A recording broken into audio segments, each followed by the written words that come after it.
In the darkest depths beneath the imposing structure of the Imperial Palace on Terra lay the enigmatic and foreboding dark cells, also known as the Black Cells. These mysterious prisons harbor ancient entities and artifacts, relics from the tumultuous Age of Strife. Their potential for catastrophic destruction could reduce the mighty Imperium of Man to ashes should they ever be unleashed or fall into the hands of malevolent forces. The vigil over these nightmarish vaults is entrusted to a shield host of the Custodes, to be more specific, the Shadowkeepers, who are trained even more harshly and subjected to horrors of the deep in order for them to resist and overpower their prisoners. Their guardianship employs a formidable array of technology to keep horrors contained within at bay. Also, Runic locks, psychic wards, and sanctic circles interwove to imprison the malevolent forces that dwell within. Their unwavering dedication to their duty as unmatched, vowing to die before letting anything out. And you know what it takes to kill a Custodes. Nothing but the unimaginable. But even the bravest among them could not deny the oppressive atmosphere surrounding the facility. Neither light nor sound could escape the cells, and the very air inside of it exudes a dread that could unnerve even the most resolute of the Custodes. So here in this video we will discuss 9 of the deadly eldritch monsters and demons within their confines, at least the ones we know of, at the very least their names, and we will try to uncover what they are with the best of our lore knowledge. So let's get to it. The first one, the Soul Delva. The Soul Delva was a demon of Tzeentch, one of the malevolent denizens of the warp, imprisoned within the dark cells. It was but among an assembly of imprisoned demons, each harboring its own dreadful power and sinister malevolence. Yet the Shadowkeepers had devised a most harrowing trial for those who aspire to join their ranks. Aspiring Shadowkeepers, the potential members of this enigmatic brotherhood, were put to the ultimate test by confronting the Soul Delva. To pass the Soul Delva's trial was to demonstrate unwavering resolve and an unshakable will. The ordeal demanded that the aspiring Shadowkeeper engage in a chilling contest of endurance and also inner strength. For a full day and night, they were tasked with seemingly an impossible feat to stare unwaveringly into the Soul Delva's 9 eyes without blinking. Now, we do know the demons of Tzeentch and the lesser demons called the Horrors aren't really that big of a deal to train a Custodes to withstand the test of chaos. So, it could either be a changeling or a weaker Lord of Change, 2 demons of Tzeentch that are adept at sorcery and mind control. Therefore, withstanding their gaze would give the Custodes the strength against such trickery in future encounters. The second one, the Age of the Skull. This is a demon of Khorne, and as to its identity as a greater or lesser demon, that we will unravel in a while. It is among the imprisoned demons.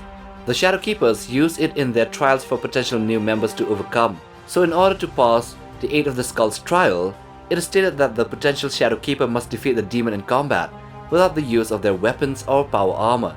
And given that such a fight would be impossible against a Bloodthirster, which is a greater demon of Khorne, it would only make sense that this was a Bloodletter, which are lesser demons but still a force to be reckoned with.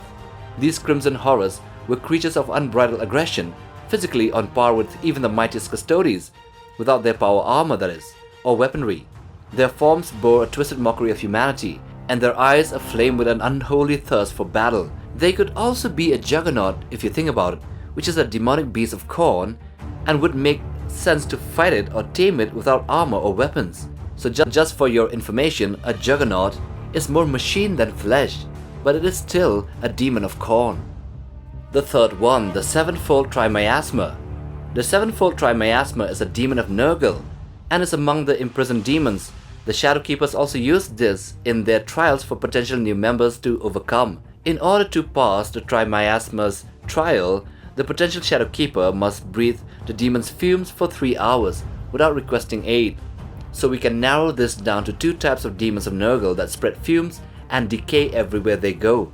Firstly, there are the beasts of Nurgle, which are huge happy slug-like creatures that slither around, leaving a trail of slime behind them. The beasts are propelled forward with undulating ripples and clawed flippers, and they include a lot of writhing tentacles that sprout out from their blob-like heads. And these expel vomit-inducing gases, cloud of flies as well, and deadly fluids. The second one is the Sloppity Bilepiper. These heralds of Nurgle are the victims and carriers of the chortling murrain, a disease that causes its victims to laugh themselves to death. So either one of them would be an ideal demon to test the durability of a Custodes against the stench of Nurgle's powers. Number 4. The Granter of all 6 wishes. This one is a demon of Slanesh, and it is also used to test the resolve and resistance of a Custodes against the seductive temptations of the god of pleasure. To face the Granter's trial was to confront temptation in its purest and most perilous form. Aspiring Shadowkeepers, seekers of this elusive brotherhood, were tasked with an extraordinary test, one that did not demand physical or combat prowess. Instead, it required an entirely different kind of strength, the strength to resist the allure of the demon's whispers. Aside from the Keeper of Secrets, which is, in my opinion, not really something that can be chained and trapped in a cell, aside from that, there are 2 options, 2 lesser demons of Slanesh, either a demonette or a ruination of imperfect beauty. Demonettes, Slanesh's most numerous minions, serve both as warriors and agents for the Prince of Pleasure. They excel in physical combat but possess a unique skill as well, expertise in unraveling humans' deepest desires. These grotesque seductive beings, as well as the ruinations of imperfect beauty, both can peel away the defensive walls guarding the hidden yearnings of an individual.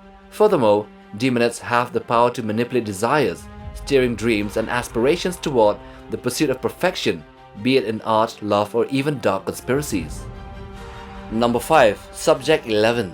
Among the thousands of sinister entities imprisoned within the Imperium cells, one was shrouded in mystery and ominous speculation.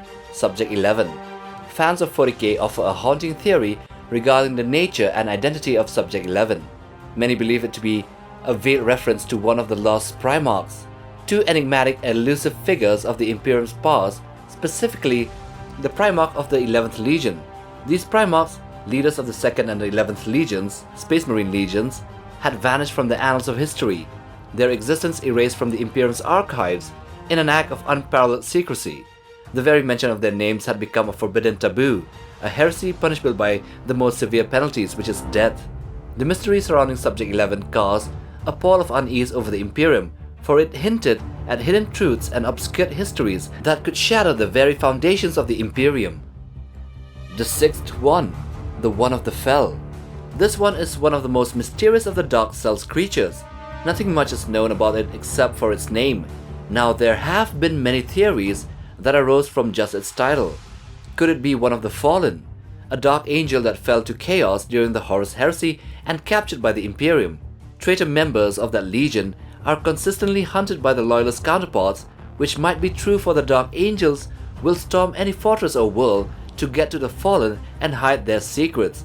But then again, it might also just be another malevolent entity that is part of a group or a species that called the Fell that was wiped out during the Age of Strife. Number 7. It That Craves. Just like One of the Fell, the monster called It That Craves is another mysterious entity that Games Workshop hasn't revealed to us in full. It could be anything from a dangerous Xenos species to a hungry demon, but as per its name, it is one that is maybe forever in a state of hunger. Whether it's for flesh or for souls is up to debate.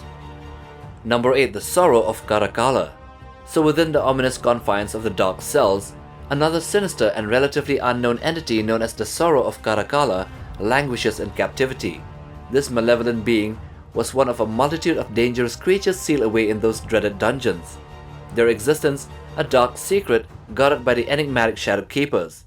So in late M41, in the later years, it was the valiant Shadowkeeper, a Custodes called Arian Porphyrius, who undertook the perilous task of capturing the Sorrow of Karakala. Armed with warded chains and an indomitable spirit, Arian captured the beast and took it to Terra, ending the reign of terror that it enveloped amongst numerous star systems. As by the name, the creature would have been a source of anguish and dread for either planets in a star system called Karakala, or it might be a battle barge of the same name, either of which might be true. And number 9, the Slithering Dreamer. This was a monstrous entity that Games Workshop forgot to tell us about in detail. As for its origins or characteristics, nothing is known, but as for the name, we can infer that it was either serpentine or worm-like since it was slithering. And as for the second part of the name, the Dreamer, we can also infer that it maybe has psychic or telepathic abilities. So one fateful day, the unimaginable happened. The Slithering Dreamer managed to escape from its accursed prison and was later tracked down and encountered on a world called Tarnus Foe. I'm guessing with a bit of effort it was slain by one of the Custodes Shadowkeepers called Jehal Feldorus Ghau. So even though it is killed as of the current timeline, it was still one of the creatures of the Dark Cells, so it is here on this list. So that's all we have on this topic. Anyway, I see that many of you haven't subscribed yet. It would do us a huge favor if you would only smash that red button and also like the video to push us through in the YouTube algorithm. Please the Omnisire. And while you're at it, bang on the bell icon for notifications. Till the next time, take care, boys.